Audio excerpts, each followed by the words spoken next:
Hey guys!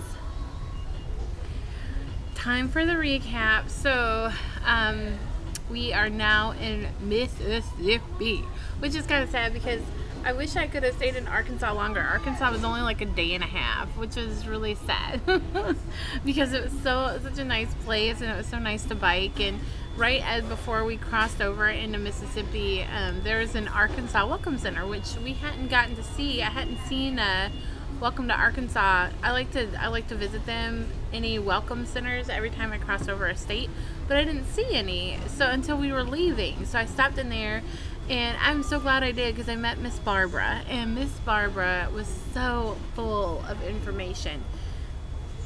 She had a wealth of knowledge about the history, the culture, the you know, the things in Arkansas that you wouldn't have known, like things about the flooding that happened right in their area. You know, it was so high. I wish I had a picture to show you, like, or I wish I could show you, like, in real life how bad the flooding was. It was like monumental, where you can't even fathom how much water was here and how much stuff was covered with water. Oh my gosh, it's amazing. It's amazing. But we talked to her, and we talked to her for about 2 hours, and she was super sweet and kind. In fact, we told her that we thanked her. We thanked her for being there, and said that she really sets the atmosphere for the state. You know, by her coming there, she really sets an atmosphere for the state. And I don't think she knew how to handle that kind of compliment. She was just like, well, thank you, you know, but almost like, that's odd. I've never had anyone say that to me before. but she really appreciated it, and I really appreciated her. And I learned a couple things, like in Arkansas, there's like all these vines growing, and they engulf everything, like houses, silos, light poles, where you can't even see that it's a light pole except it's all viney. The trees are covered in vines.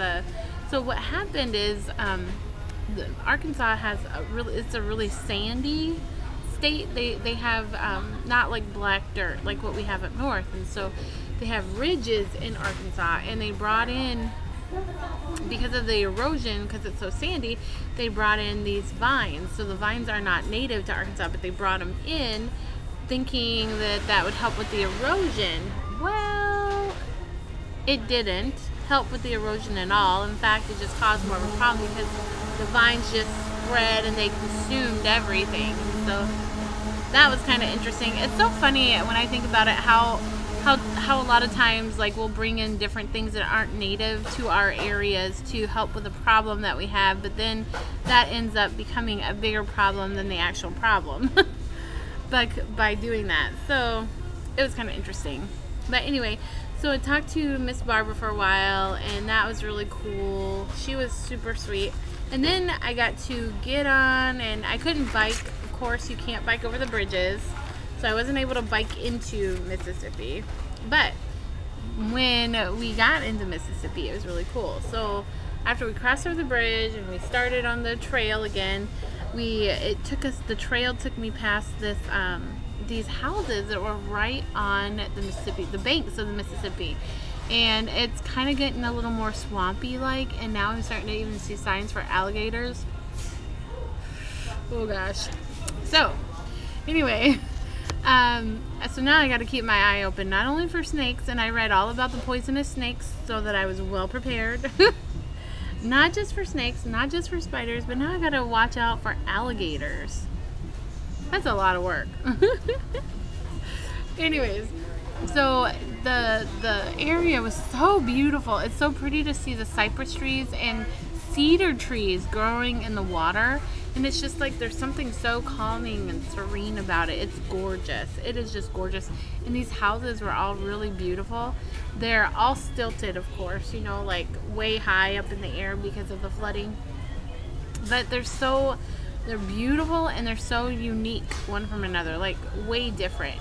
It's not like having, like, you know, like houses that are kind of the same and they look like they're in the same style, but no, they're like way different from one from another. So that was really fun.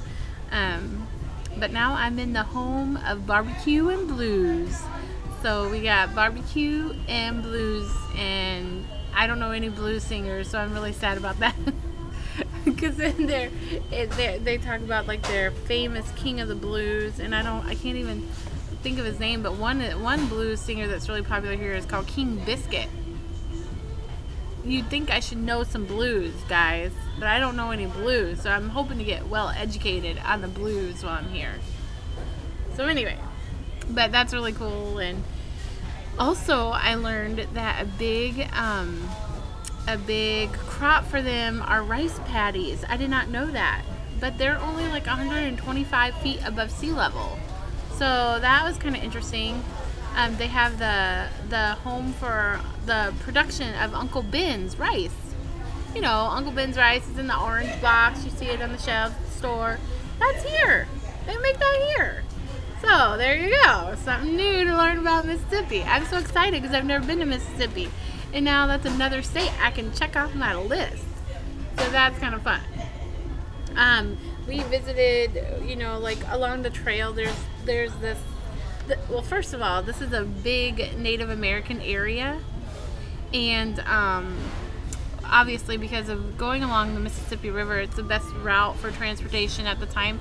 And actually it still gets used a lot for transportation, but going along that route, there are a lot of Native Americans, and in this area it was home to mainly Choctaw and Chickasaw. So along the trail there was this little center, and they had information because there's all these big mounds around, and here they're Indian mounds that the Indians built, like with mud in a basket, and some of them are like 20 feet high. So we stopped in there, and Mr. Doug, he was really sweet. He let me bring Lacey in to cool off, and while we sat there and watched like a 5-minute video about the history of the mounds and how the Indians made them and why, you know, some of them were for ceremonial, religious reasons, and then some of the artifacts that they had. So that was really cool, and you just see them as you're driving along. Sometimes you'll see this mound, and you know the shape and everything is just like the Indian mounds there. So that was really cool. And then I got back on the trail, and so I was supposed to be on, you know, State Highway 465. Perfect. So I'm on State Highway 465, and I'm just riding along, and all of a sudden it like changes, and you see this like steep embankment, and that's where the road's going, and you're looking up and you're going, but you go on it because that's State Highway 465. So you get up to the top, and it's a 1-lane loose gravel, white, dusty, 1 lane. Did I mention 1 lane? And gravel? Yeah. And it had cattle crossings every half mile. Have you ever ridden your bike with a narrow tire on gravel? Have you ever ridden it across a cattle crossing? Mm-mm. Neither did I. Nope. So we bike it on the car. We drove because there wasn't anywhere else to. I mean, what are you gonna do? You can't just turn around on a levee. It took us on top of a levee. The state highway took you on top of the levee, guys. Seriously. Freaked me out. I was freaking. Just for a minute, though. But it was like 12 miles you drive on top of this levee, which is all gravel, and seriously, you can't hardly see anything because of all the gravel, all the dust you're kicking up. My car used to be red, and it came out white. So my bike didn't appreciate it either, but it's okay. It got cleaned off, so we're good. And but yeah, on the levee, it was actually really cool because one side of the levee where the river is, that's where like the people are living over there. There's like a whole community. There's campgrounds and all sorts of stuff on that side. On the other side of the levee where the river isn't, there's like a restaurant over there. There's like, it's like a whole city right there by the levee. And I would think if it were me, I'd be like, I ain't living by the levee, at least not on the side where the river is. I just didn't get it, but that was interesting. So it was 12 miles of that. We got off the levee, and then everything else was just good. It's not too hilly, at least not until our destination at the end here. And then it's not just hilly. Then I had like, boom, straight up hills. Like, I'm talking straight up hills. So that was interesting. But I love being in Mississippi. It's really fun. The people are cute and sweet here. Everyone waves at you. Everyone waves at you. They say, hey, hey, you know, like that.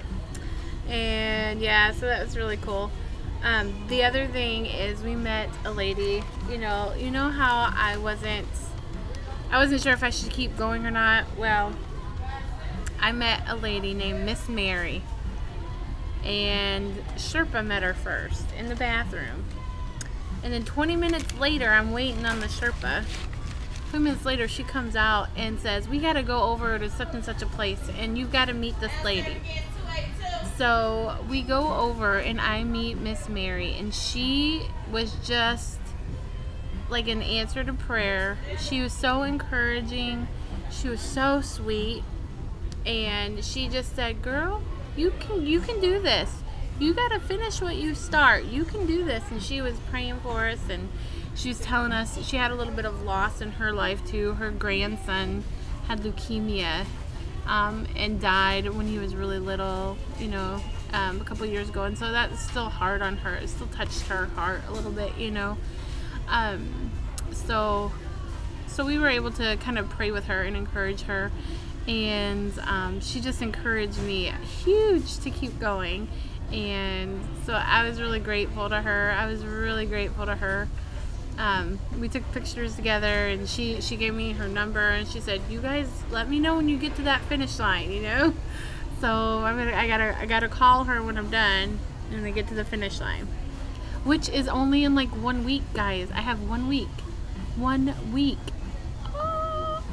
Tomorrow I have about 88 miles to go, and then after tomorrow I will be out of Mississippi, and I will be in Louisiana, the state. Actually, the state this time. Oh my gosh, I'm so excited. So today was a good day. I am gonna keep going, and we'll get to the finish line. And I just appreciate you guys sticking with me.